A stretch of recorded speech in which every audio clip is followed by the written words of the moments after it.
Amigos televidentes en todo el país, bienvenidos a una nueva entrega de Mesa de Análisis, Arte y Cultura. Soy Carlos Alberto Rivera y ustedes están en sintonía del sistema de radio y televisión de la Universidad Católica de Santiago de Guayaquil, canal 42 UHF, canal 74 en TV Cable y 1190 AM en radio. También estamos presentes en las demás provincias del país bajo nuestra propia señal. Andrea.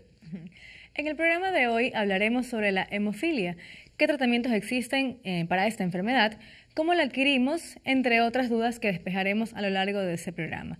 Para ello está con nosotros en el estudio el presidente de la Fundación Hemofílica del Ecuador, Núcleo del Guayas, el señor Fernando Almeida, y el doctor José Suárez, especialista en hemofilia. Señores, bienvenidos. Y antes de iniciar nuestra entrevista, veamos el siguiente reportaje.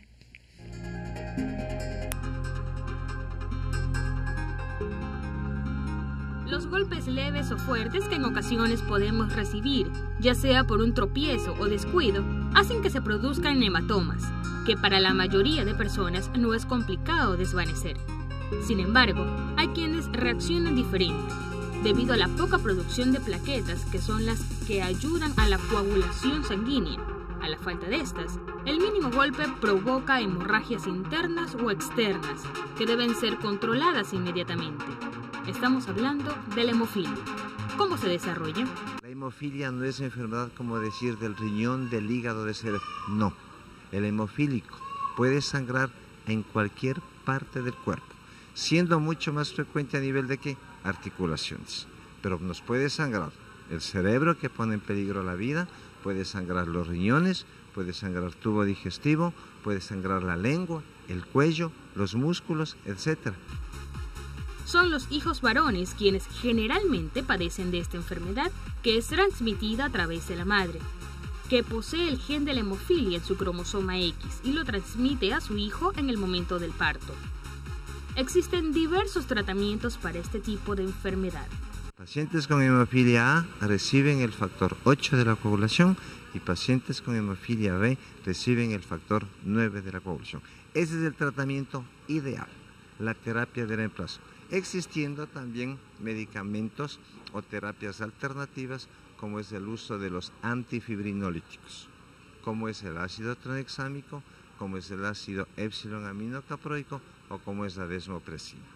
Pero lo ideal es la administración de reemplazo del factor deficitario. La hemofilia puede ser de tipo A cuando existe un déficit de coagulación 8 y tipo B cuando el déficit es del factor 9. Bienvenidos nuevamente, les agradecemos su presencia. Conversábamos antes de esta entrevista en el exterior del estudio y les decía qué importante es que una enfermedad como esta, que ya hemos visto en el reportaje, tiene sus complejidades y sin embargo es tan desconocida. Les decía que me incluía, yo prácticamente no conocía de esta enfermedad y menos el concepto hemofilia. Aunque ya hemos visto algunas ideas sobre de qué se trata, sería bueno, doctor, ir desde el principio. Hemofilia, cuáles son las causas, cuál es el concepto de esta enfermedad. Bien, la hemofilia en sí es un déficit de un factor de la coagulación de la sangre. Generalmente puede ser de dos tipos, como decía en el reportaje, puede ser la hemofilia A, la hemofilia B, dependiendo del tipo de factor que esté implicado. En este caso, para la hemofilia A, el déficit de factor 8, y en la hemofilia B, el déficit de factor 9, que participan en lo que es la cascada de coagulación y que cuando hay esta alteración es cuando se produce la enfermedad. Generalmente el reconocimiento de la enfermedad en sí en personas que la desconocen la hacen cuando el chico empieza recién a gatear. Muchas veces puede ser un poco antes también, pero generalmente es cuando empiezan a dar síntomas ya desde pequeños. Muchas veces la caída del cordón umbilical puede sangrar, hacen un sangrado importante y esto puede llevarlo a la atención médica y se hace el diagnóstico. Después, en el momento en que empieza a gatear, la presencia de hematomas que van haciendo conforme se golpean, eso también ya pone prácticamente en alerta al médico que lo ve inicialmente y dice: este chico tiene un trastorno de coagulación, porque no todos los pacientes lo hacen, los chicos sanos no hacen este tipo de hematomas. Entonces se hace el diagnóstico de esa manera y posteriormente, claro, ya con los exámenes correspondientes para confirmar el diagnóstico. Tiene distintas maneras de presentarse en realidad, dependiendo del nivel de factor que esté implicado. Puede ser leve cuando hay un déficit de factor del 100, generalmente va a lo normal de 50 a 150%, pero cuando tenemos un déficit leve es del 50 al 5%, ¿sí? Moderado cuando es del 5 al 1% y severo cuando es menos del 1% del nivel de factor que tiene en sangre. Y eso es lo que nos da ya prácticamente las pautas a seguir en cuanto al tratamiento que haya que hacer a ese niño. Una inquietud con respecto a lo que decía en el reportaje, que las mujeres, en este caso las madres, son las portadoras de este gen, o de esta enfermedad, en realidad se podría decir, es un gen, ¿verdad? Sí. Es a través de un gen.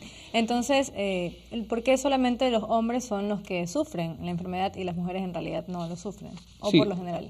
Sí, es una enfermedad que nosotros llamamos que es ligada al sexo. El patrón hereditario es ligado al sexo, es decir, que está en el cromosoma X del varón. La mujer a la madre, o sea, en el momento que un portador o que tiene la enfermedad se casa con una mujer sana, él le transmite la enfermedad a su hija y a los hijos también, ¿sí? Entonces, como va dentro del cromosoma X, en el momento que él tenga un varón, va a ser la enfermedad, o sea, porque se transmite de esa manera, ¿sí?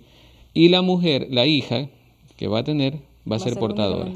Así es. Así como justamente existe, diferentes enfermedades que realmente les ponen mucha atención y hay fundaciones justamente dedicadas a este tipo de enfermedades, hay especializadas, como en este caso de la fundación en la que usted trabaja. Entonces, nos gustaría saber cómo funciona, cómo están tratando, desde cuándo también, desde cuándo ya iniciaron con esto y qué es lo que están haciendo para poder luchar contra esta enfermedad. Buenos días. La fundación fue creada hace 14 años en Quito, en la Cruz Roja, gracias a los doctores Bill Bauer y el doctor Francisco Ceballos. Hace 10 años, después de esos 10 años siguientes, cogimos los padres de familia la dirección de la fundación, donde los cuales golpeamos las puertas a muchas instituciones y fuimos directamente también al gobierno. El gobierno nos dio la mano. En el gobierno el doctor nos dio $250,000 para la compra del factor, que con eso hicimos muchísimo. Tenemos la presidencia del señor Correa, donde nos da por primera vez $400,000 y después, hasta la fecha, tenemos una ayuda por parte del gobierno de $3,500,000 para la compra de los concentrados para que todos los muchachos los reciban. Aquí lo recibe negro, blanco, indio. Sin costo. Sin costo alguno. Es subsidiado por el gobierno. De acuerdo. ¿Por qué surgió esta iniciativa? ¿Cómo era hasta hace 14 años atrás la situación para las personas que padecían de hemofilia? Tenían obviamente que atenderse por sí mismos y tenían dificultades para encontrar, por ejemplo, estos reactivos, aparte del alto costo. Claro, mire, hace 14 años el paciente hemofílico se transfundía con críos precipitados y con plasma, derivados de la sangre. Todo paciente. En el Ecuador, en el mundo existía el factor, pero en el Ecuador no. Entonces nos veíamos obligados a ir a comprar los críos precipitados y el plasma y hasta sangre en las Cruz Rojas. La Cruz Roja de Quito lo regalaba, mientras aquí en Guayaquil se lo compraba. Eso era el tratamiento que se hacía en ese tiempo. Hace 6 años atrás viene la ayuda de los gobiernos, donde los cuales ahora tenemos los concentrados, que prácticamente se eliminó.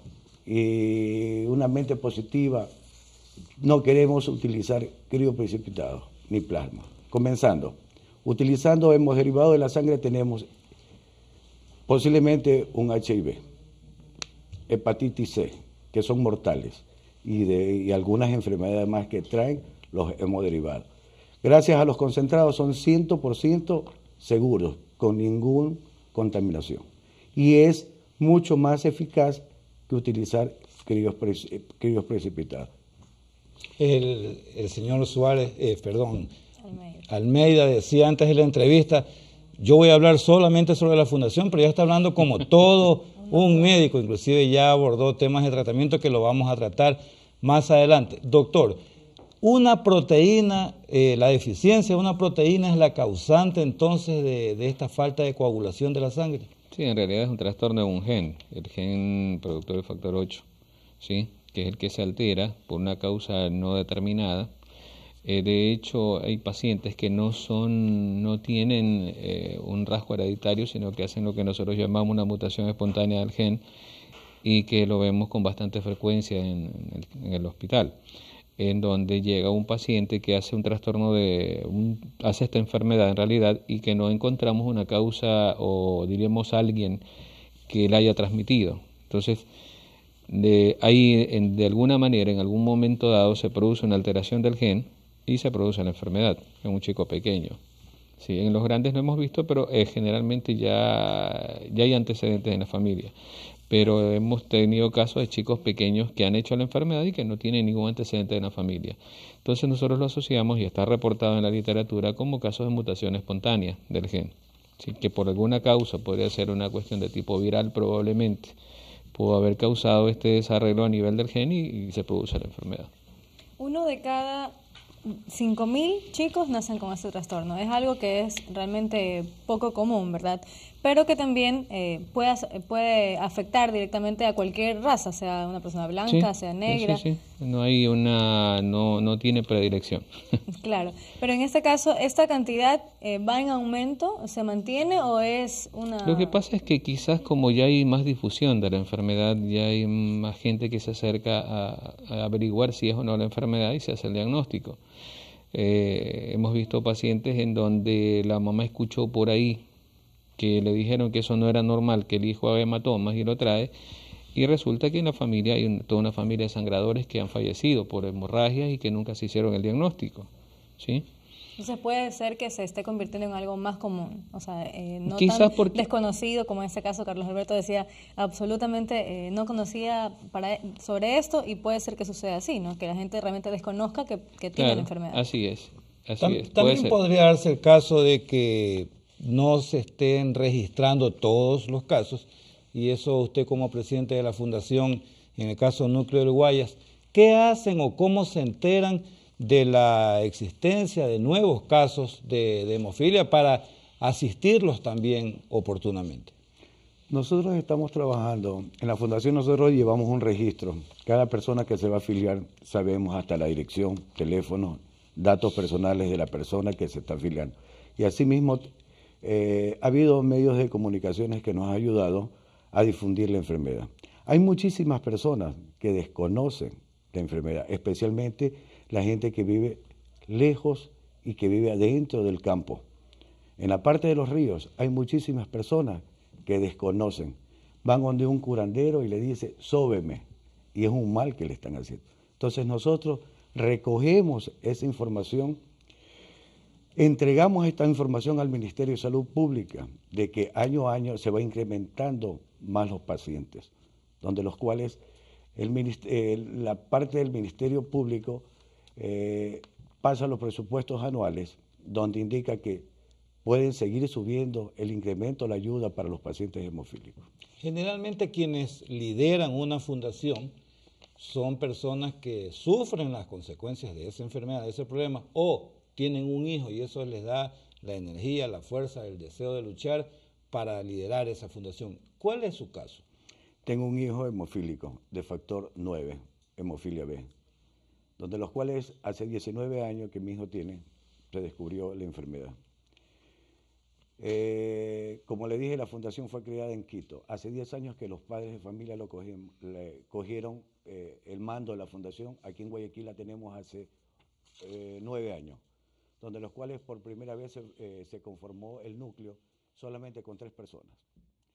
La señora Mariana Moreno, la señora Elizabeth Cruz y el que le habla. Donde los cuales